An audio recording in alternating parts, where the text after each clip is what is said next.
Also, God showed me a huge earthquake. I see a huge earthquake also.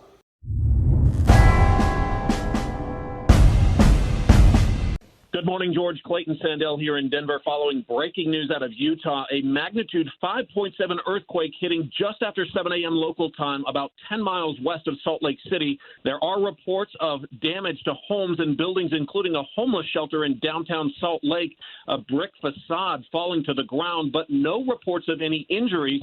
About 35,000 customers are without power, and the airport is currently shut down and evacuated while authorities make sure everything is safe.